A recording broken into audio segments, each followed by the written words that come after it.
জয়গুরু। ইষ্টপ্রাণ দাদা ও মায়েরা, আজ ইষ্ট প্রসঙ্গে এই তথ্যগুলি জেনে নেব। শ্রী শ্রী ঠাকুরের আরেক লীলা সহচর ছিলেন কিশোরী মোহন দাস। বারে বারে তিনি শ্রী শ্রী ঠাকুরকে নানান পরীক্ষা করে তবেই তাকে ভগবান বলে গ্রহণ করেছেন জীবনে। একদিন রাত্রিবেলা শ্রী শ্রী ঠাকুরকে সঙ্গে নিয়ে পদ্মা নদীর পাড়ের রাস্তা দিয়ে তিনি হেঁটে যাচ্ছিলেন। কিশোরী মোহন মনে মনে ভাবছিলেন, শ্রী শ্রী ঠাকুর যদি সত্যি ভগবান হন, তাহলে আমি যা মনে মনে ভাবছি তিনি তা নিশ্চয় বুঝতে পারবেন। এখন যদি শ্রী শ্রী ঠাকুর পদ্মায় নেমে ডুব দিয়ে স্নান করে আসেন, তবেই আমি তাকে ভগবান বলে বিশ্বাস করব।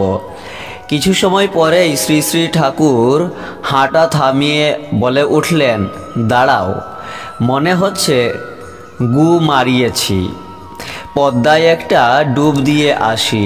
যেই বলা সেই কাজ, পদ্মায় ডুব দিয়ে স্নান করে এলেন শ্রী শ্রী ঠাকুর। কিশোরী মোহনের সন্দেহ তবু যায় না।